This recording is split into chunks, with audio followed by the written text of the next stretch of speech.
What is going on? In this video, I want to cover why your child is stuck. This is one of the most common things that I see when I'm talking to families, especially among junior golfers where they're shooting in the low 80s to high 70s. A lot of the time, that's when junior golfers and parents of junior golfers are coming to me, usually around eighth grade, freshman, sometimes seventh grade. Obviously, I do work with players who are as young as 10 years old and as old as 16, but that's typically the average range that kids end up coming to me. And this is one of the most common things that I see that they're struggling with. So I wanted to make this video to walk you guys through it. If you enjoy stuff like this and specifically helping junior golfers develop to play Division One golf, that's all we talk about here. So if you enjoy this video, go ahead and leave it a like and subscribe to the channel if you want to see stuff like this. I'm doing videos twice a week now, so that's pretty cool. But anyway, let's go ahead and hop right into this, because if you understand this general framework, your child is going to improve so much faster, because it's not just a, hey, what's one tip that I need to know? You're actually going to understand the framework of how to interpret things, and you're going to understand the questions that you should be asking. So let me go ahead and start here.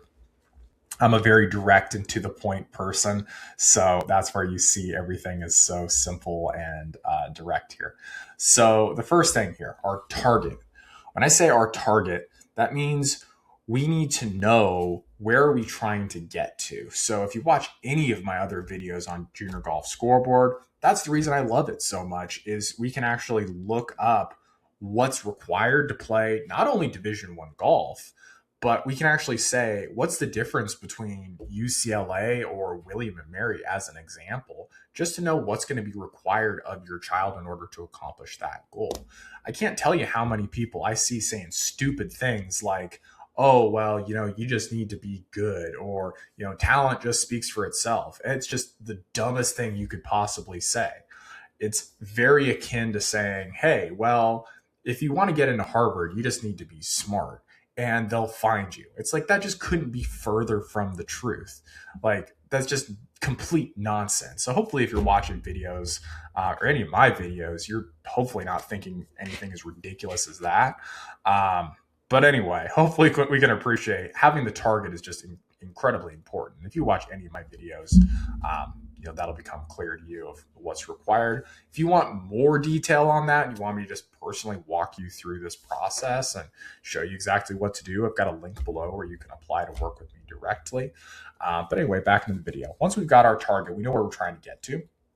We need to establish where we're at today. What's our current situation? Now, one of the things I built a little while back is this pacing calculator. So based on whether your child is ranked or even if they're not ranked, I have a way that I built in the adjustment for this, so that we can actually see where they need to improve at, whether they're ranked or not, just based on the length of golf courses they're playing and their average scores. Just again, obviously, I would love for your child to be ranked, but if they're not, I still need to have a way of assessing where they're at. That way, we don't look at this situation and say, hey, we're definitely going to play college golf. And then we actually get down to the meat and potatoes of it. And it's like, oh, we need to improve by 10 shots per year. I'm going to be the first one to tell you, yeah, that's not probable, right? Is it possible? Sure. Have I had students do it? Absolutely. Is it something that I'm going to tell you to ever expect? Absolutely not. Did those students expect it? Absolutely not. And so when we're looking at this, we just want to be able to see, where's your child at versus their goal, right? If continuing with the Harvard example, if they wanted to go to Harvard and they're a sophomore and they have a 3.4 GPA, well, guess what? Harvard's not in the cards anymore, just because of where they're at. Now, golf isn't exactly that harsh, but we're also not going to improve by insane amounts year over year. Long story short, once we've got our target and our current situation, we've got a gap, we've got a distance between those two things. And we have an amount of time until we're going to get recruited. So a good cutoff, just in my experience, is August going into our senior year. That's the latest I've ever had a student get recruited. And essentially, based on that number, we can say wherever your child's at, how many years do they have to reach their goal? Usually we're looking at this where we've got 1, 2, 3, 4+ years to go. So if I have an eighth grader come to me, right? So we've got eighth grade, ninth grade, 10th grade, and some change right now. So we got 3 years ahead of us, right? And that's just for June 15th of sophomore year when coaches can technically reach out. So that's kind of when stuff starts. We're pretty much buttoned up and done by August going into senior year. So that's really your gap, if you will, to really be able to make this happen. So if you've got an eighth grader, usually that's a really great spot to start taking this stuff seriously. So anyway, we've got our amount of time in front of us. Then we can divide the amount of improvement that we need to see by the amount of time that we have left, right? So that's going to give us a number of annual improvement that we need to see. We need to be able to measure that. Now, one of the reasons I think most junior golfers barely improve at all, if we look at Junior Golf Scoreboard, the average junior golfer only improves by about 1.2 shots per year. And if you actually drill down into the numbers a little bit more, about a shot of that is just because they hit the ball further off the tee. So it has nothing to do with literally anything else. So everyone is doing these weekly lessons, and in my experience, it doesn't move the needle at all. I don't think the data shows us that it really moves the needle. Are there exceptional cases? Yes. But as a rule of thumb, just looking at the average, it's not that great. Comparatively to when I work with students, average player I work with improves by about 4 shots per year. And it's because we're applying the process that I'm going to start kind of walking you guys through. Obviously, we start with just the big picture stuff, but going into the details here, we need to have some way that we are measuring our progress. So I'm a big advocate of tracking statistics. And so we can go into a whole level of nuance at some point in the future on all the statistics that matter and also the statistics that don't matter. I've thought about doing a tier list video. If you want to see that, just go ahead and comment below. Let me know if that's something you'd be interested in. But we need to have a tool to measure. My preferred tool is called Draw More Circles. You guys can look them up. I like that tool in part because I've been able to have input in some of the statistics that they track. And so that's why it's helpful for me. So once we've got that, we know that we need to improve by a certain amount, right? We've got all those things defined. Now we need to figure out what we're going to do in order to make that happen, right? So as simple as that sounds, most of the time, most families are just sleepwalking through this process. It's just, let's throw some random tournaments on the board. Let's go do weekly swing lessons, or let's do swing lessons when, we're not playing well. But there's no real calculated approach. Odds are, if you're watching this video, your child probably doesn't have much structure in their practice. They're just out there whacking balls. And, maybe if they do have structure, usually it's going to be based off of their last round, something they did do well. They're going to go work on that. Maybe if they're a little bit more sophisticated. But in almost any case, they're not going out there and using data to tell them exactly what they need to practice. That is extremely rare. I can't say that I've ever genuinely seen that. I've seen lots of cases where players think that they have structured practice because their coach gave them some random stuff to go do. But I just frankly don't know many swing coaches that even require their students to track their statistics. And so it always devolves down to, let's get the golf swing looking right, which is part of why you see junior golfers where sometimes they can work with a coach and they get really, really good. And that coach can work with another player who has a similar work ethic, similar golf swing, but won't get the same results. Oftentimes it's because they're missing some of these other intangibles that we need to be able to define here. So when we dig down into this plan, we need to be able to fundamentally shoot lower scores, right? We need to improve our scores. We need to shoot better scores faster. That's fundamentally what we're trying to do. In order to do that, we need to understand how scoring actually works. Scoring, a lot of the times junior golfers are just focused on the end score that they shoot. What we need to do is focus on the underlying skills of why they shoot what they shoot. And so that's foundational here. Once we know those skills, then we can start to drill down in how do we improve those skills? How do we get better performance out of those skills? And there's 2 areas that we can go to. Each one of these builds on the prior. So the first one is, what do we need to do? We need to understand that. If we have bad a bad understanding of what we're trying to do, then everything else is just irrelevant, right? Can they help? Sure, but it's just we're really kneecapping it. And so the first thing we need to understand is just how do we score, right? Like how does this process actually work? I'm going to lump that in as strategy, right? So strategy is not how good I am at a particular thing. It's like, do I just have a clear idea of what I'm trying to do? On my approach shots, do I have a clear idea of what I'm trying to do, what my approach shot is, where I want the ball to be starting, how much I want the ball to curve on average, where the pin position is, how that dictates my distance, where my short-sighted scenarios are. I need to know that fundamentally before I can do any of the other things here. And so you could be a very skilled player, but if you have bad strategy, you're just going to really struggle, right?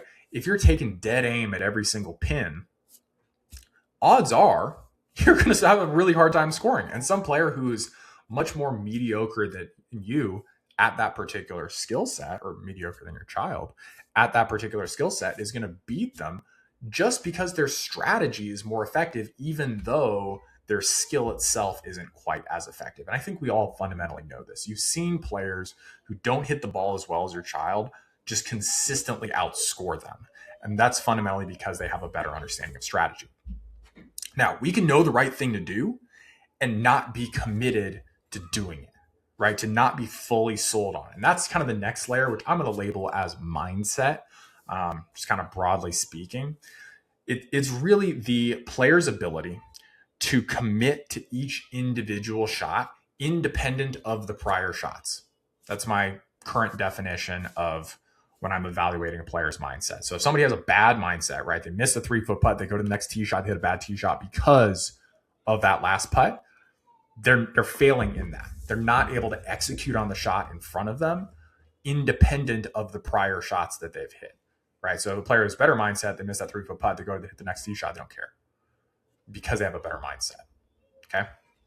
So that's the second piece of that. We have to know, and we have to be able to commit. Most of the time, junior golfers do not have a mindset problem. They have bad strategy, and that bleeds into having mindset issues, or they have bad other things, and that bleeds into having mindset issues. They're not able to understand what's going on, and so it's a good catch-all. Parents in the same way, you guys might look at your child and say, hey, well, they have a tendency to spiral. And it's like they have a tendency to spiral because their mindset, it's not because of their mindset, it's because their strategy is bad. I know that's kind of difficult to think about here, but it's kind of like thinking, if you thought you were going to go out and shoot 65 and you shoot 85, that's traumatizing, right? Like that freaks you out. If you thought you were going to shoot 90 and you shoot 85, it's like, great day. You had the best day round of your life.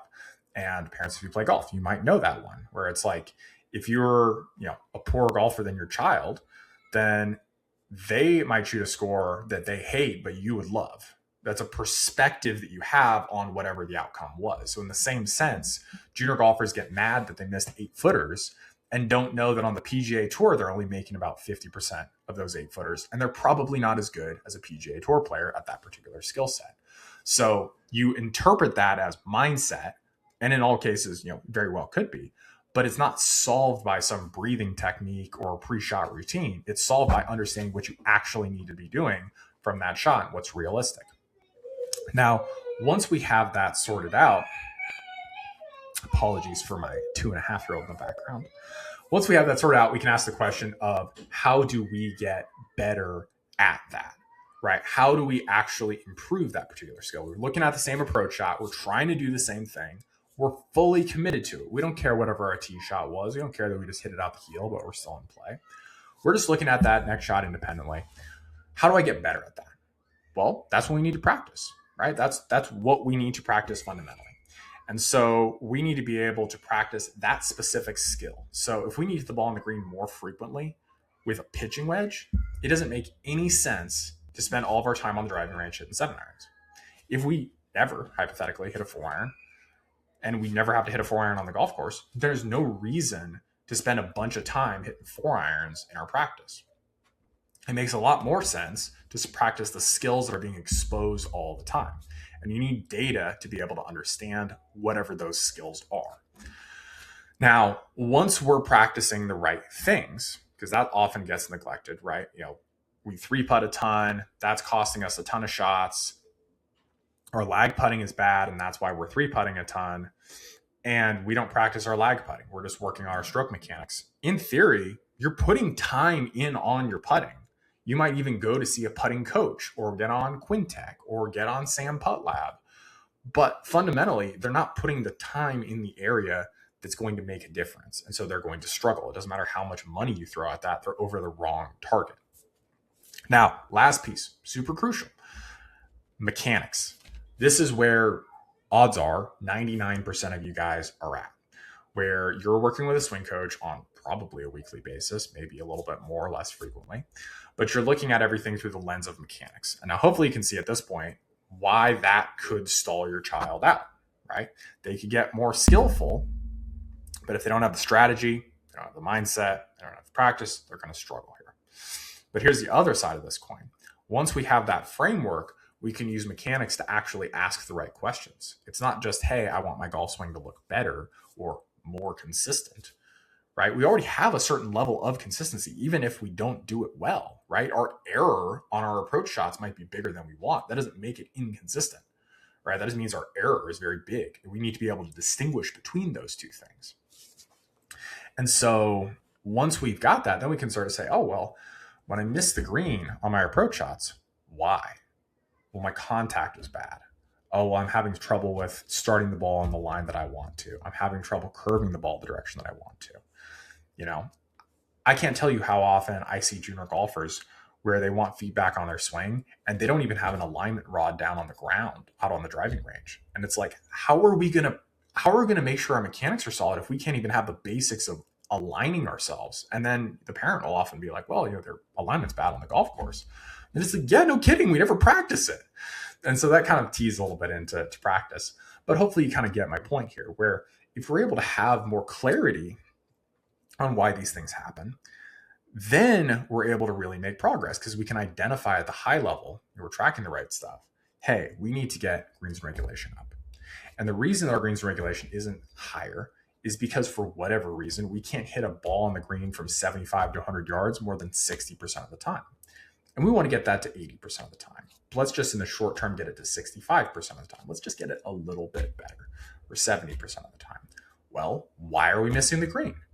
Right? Is it a strategy issue where we're trying to hit the ball super close and we're taking on shots we shouldn't take?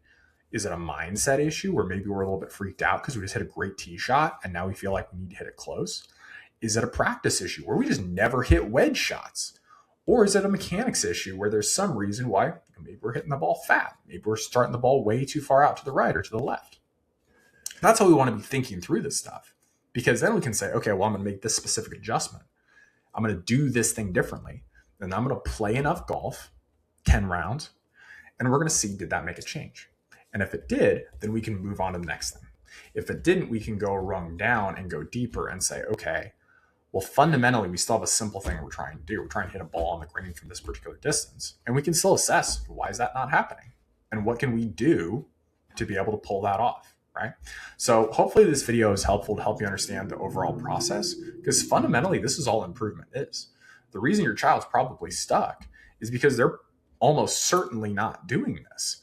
And so if this is something you want help with, again, I've got a link below where you can fill out an application to work with me.